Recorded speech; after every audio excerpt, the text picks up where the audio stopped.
Hi, how are you today? I'm back. I'm back.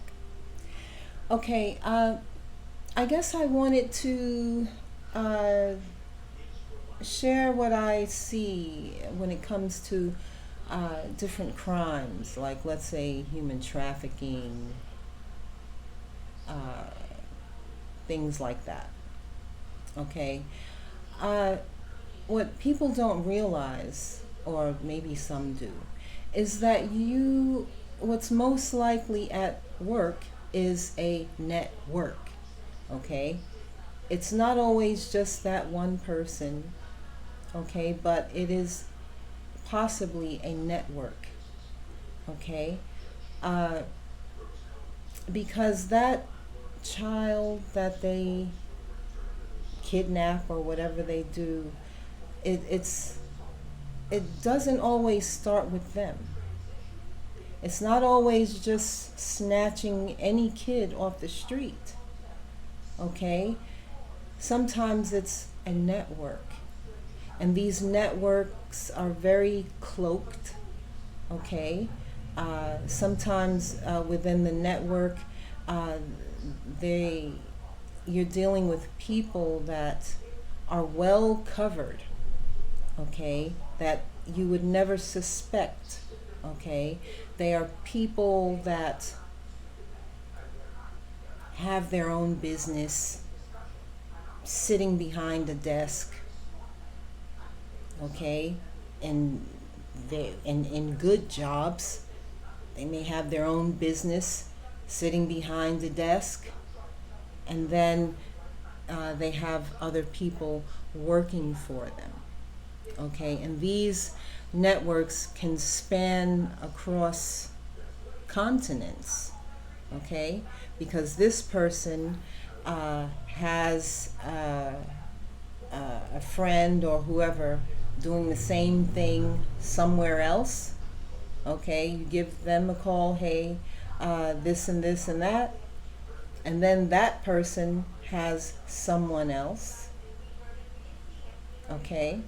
And then that one has someone else, and then they have connections that go all the way down to the streets, okay?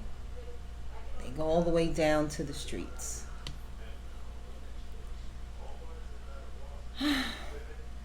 So I hope that you understand that, okay? Uh, and how a person can be targeted, which uh, because there's also like these secret societies, uh, whether they're fraternities or sororities, which they usually work together, uh, and you don't know that these people are involved in some of the things that they're involved in because they try to keep it secret. Okay? And I guess I'll talk more about that also. But I wanted to go ahead and put that out there. Uh, when, when your children are, let's say, are going away to college, uh, they have to be very careful because some of these things are happening all over that they are not aware of. Okay, I'm trying to raise awareness to how things work uh, when there is a criminal or illegal activity. Okay, just like just recently, there was a 1.5 or something, a 1.6 billion dollar, I guess, sort of like a bust, where these people had had this fake company. Well, maybe it was a real company, And it was something for children in the pandemic, feeding our future. I guess that's what it was, feeding our future. And it was supposed to be a nonprofit that was supposed to be feeding children, okay? But it turned out they had gotten all of this money to feed the children because they were a nonprofit, but instead they were feeding themselves, buying homes, luxury sports cars, and all those kind of things. Okay, so when I say a lot of times these people are cloaked, sitting behind a desk, sitting behind a a business or a nonprofit that really isn't a working nonprofit. Okay, and what they're getting is they're taking it for themselves. Okay, but uh, anyway, I also want to get to talking about colleges, the college life, universities, and uh, making them drug-free zones, because a lot of them are not. Okay, uh, a lot of times that's where the children go off to college, and that's where they're enticed and introduced to uh, these drugs and drinking. And we've seen some terrible uh, things happen when it comes to uh, these fraternities and the hazing and things like that. Now that's obvious. That's obvious. Okay, you're trying to join a fraternity, and then the hazing, and you have to drink whatever, and there have been many incidents where the person ends up dead.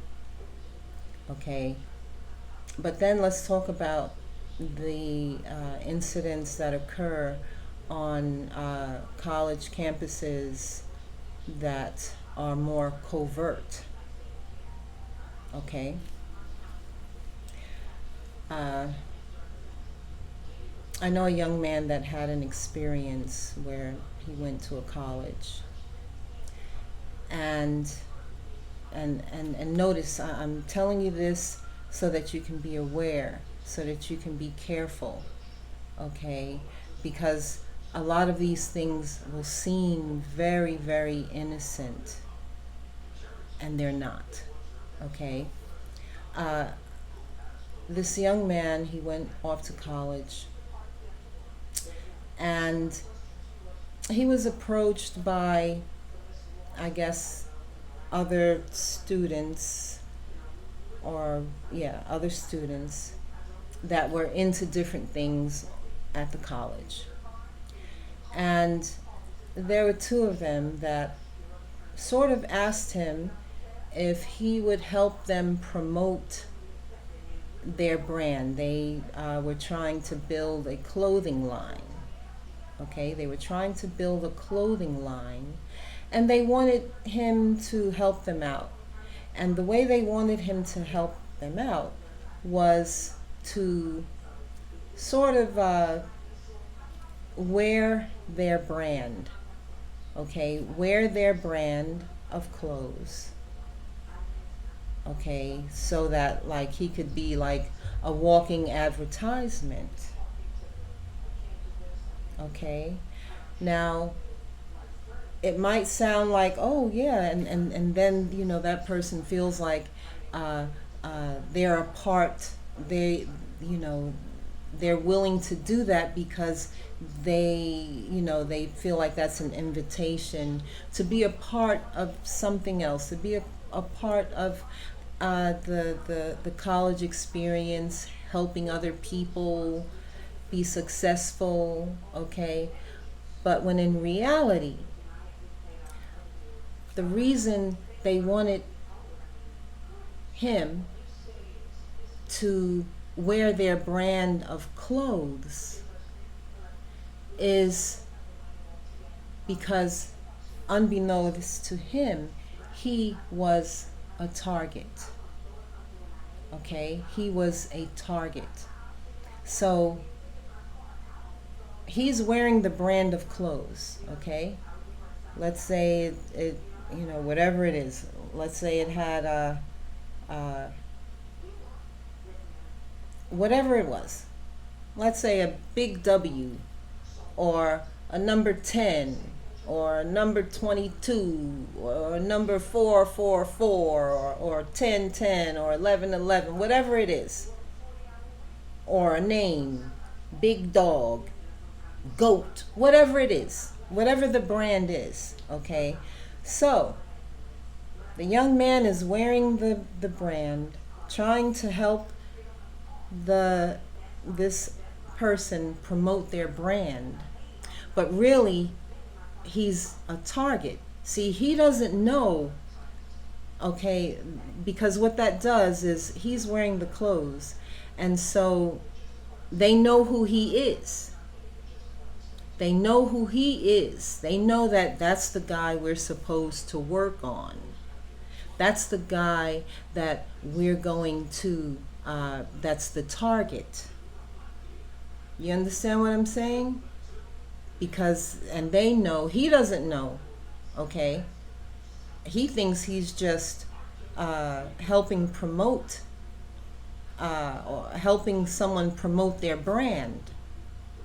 But the underlying reason is so that he is easily identified, because he's wearing the clothes of this particular brand.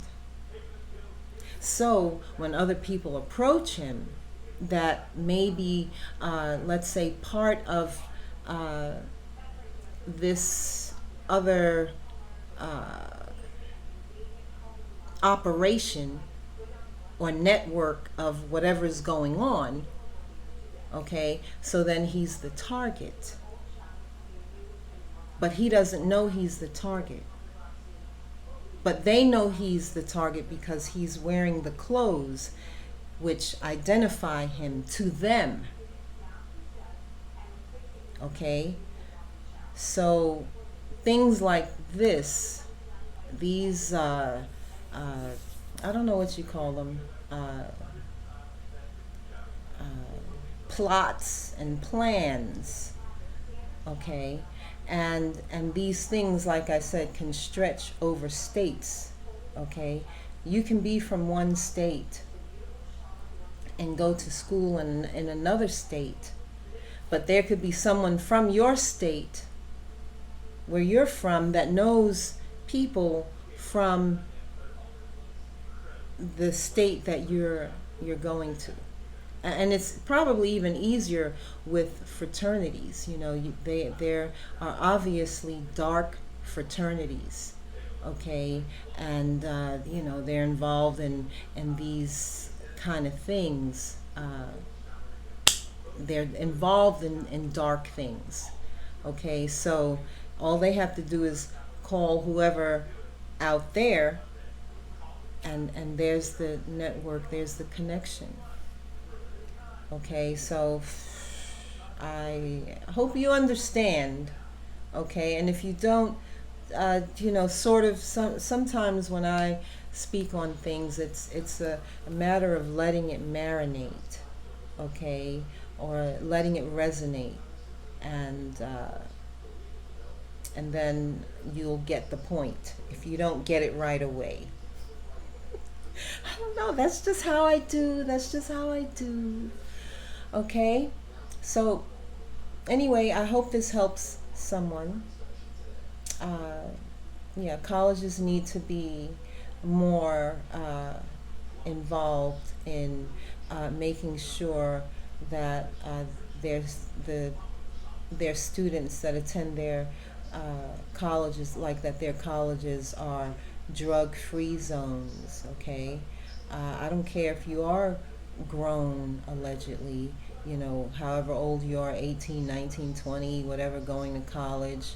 Uh, it should still be a drug-free zone. Uh, you know, that's just what I think. All right, so take care.